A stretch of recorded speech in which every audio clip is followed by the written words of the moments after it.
The Sacramento Kings have fired head coach Mike Brown, first reported by ESPN. So why am I shocked and surprised? As an NBA head coach, ultimately you're going to get the blame. So I'm not surprised that Mike Brown got fired, because I got fired by the same person. In order to be successful as an NBA franchise, you need a combination of luck and also intelligent decision making. You could be one of the luckiest teams in the world with one of the greatest assortments of talents in the world, but if you aren't able to supplement that talent with the right coaching, or by making sure you're not getting destroyed in trades, then it's all for nothing. At the same time, if you're easily manipulated by your star players' agents, then also that could lead you into making some bad decisions for your organization. And I think that's what makes the Sacramento Kings situation so unique, because it seems like they're at a crossroads with what their future is going to look like, and they just made a very divisive decision that a lot of fans are shocked about, but for the most part, many people have mixed feelings about. So before we get to the content, make sure you drop, like, subscribe, and turn on our notifications to get the latest and greatest NBA news to your device. And now that we got all of that out of the way, cue the intro.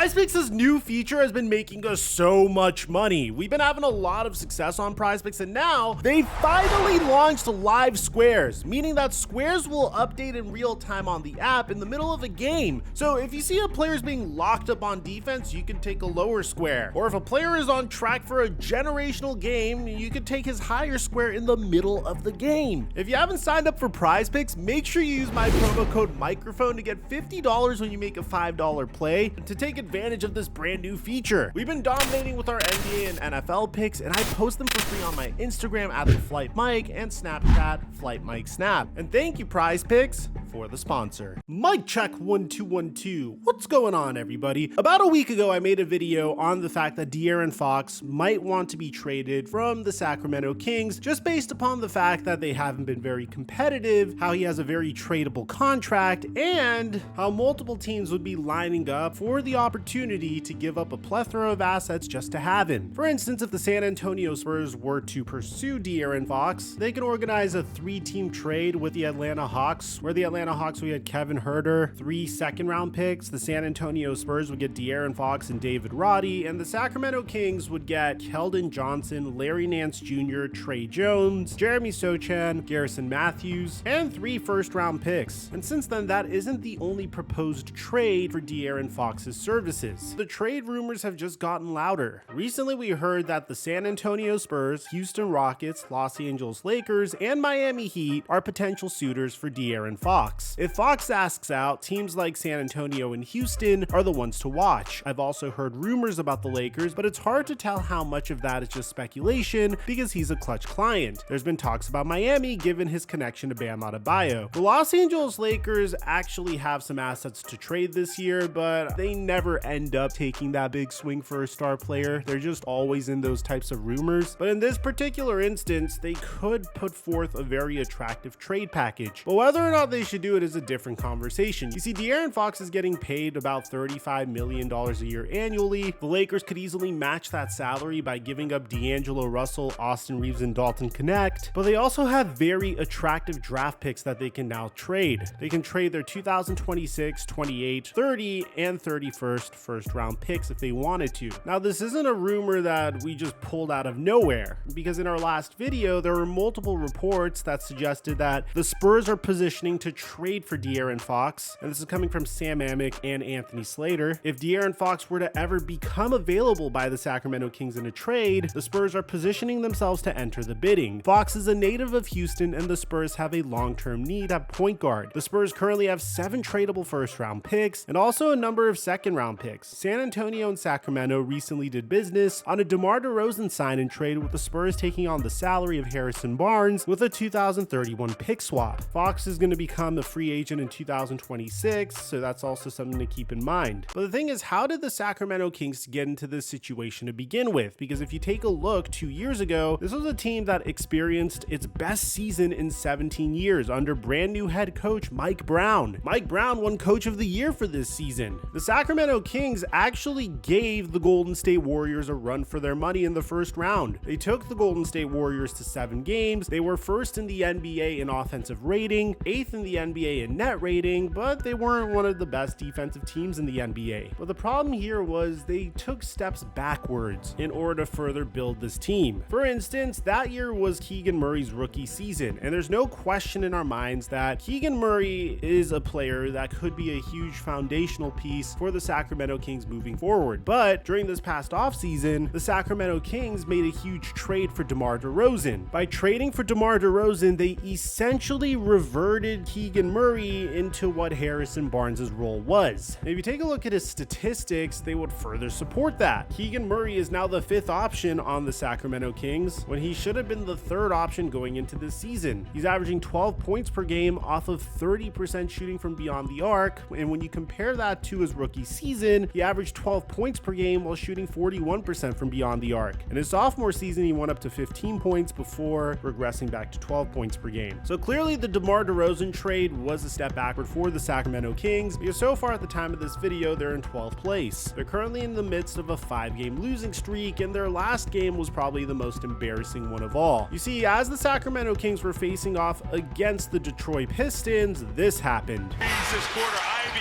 looking for a foul, bailed out and one. The Sacramento Kings were up by 3. DeAaron Fox would close out on Jaden Ivey. Jaden Ivey would not only draw the foul, but would sink the 3, and the Detroit Pistons would win the game. Now, things were already tumultuous for the Sacramento Kings, but then Mike Brown went out and said this. Tough loss that at worst should have gone into overtime, at worst, because there shouldn't have been a closeout to any 3-point shooter. Now, fans felt a particular way about Mike Brown calling out DeAaron Fox, but in order for us to judge this fully, I have to give you the full context of this, because he would elaborate on how he felt about that final play once again. If you're up 3, you gotta guard your man at the 3-point line. There should be no closeout opportunity. No closeout opportunity. We told them that they know the only thing that can hurt us is a 3. You should be hugged up to your man at the 3-point line.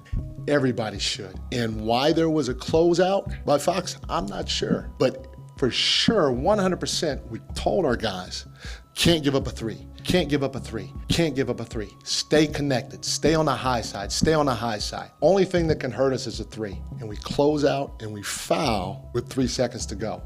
That's tough. And to relax like that at that point in the game was tough. And when you compare that to DeAaron Fox's demeanor, it gives you an idea of how things are going in Sacramento. What did you see on the final play with the corner 3 from Jaden Ivey there? I mean, it doesn't really matter. It's not gonna make anybody feel better, so. So you could have 2 separate opinions about the situation. The first one being the fact that Mike Brown should not have called out his star player to the media. He shouldn't have thrown his star player under the bus. At the same time, you could easily say that you're just holding one of your best players accountable. I don't think Mike Brown said anything really bad here. He is right. DeAaron Fox made a mistake, and I don't think he ripped into him way too hard. It's not like he went full Doc Rivers in this situation.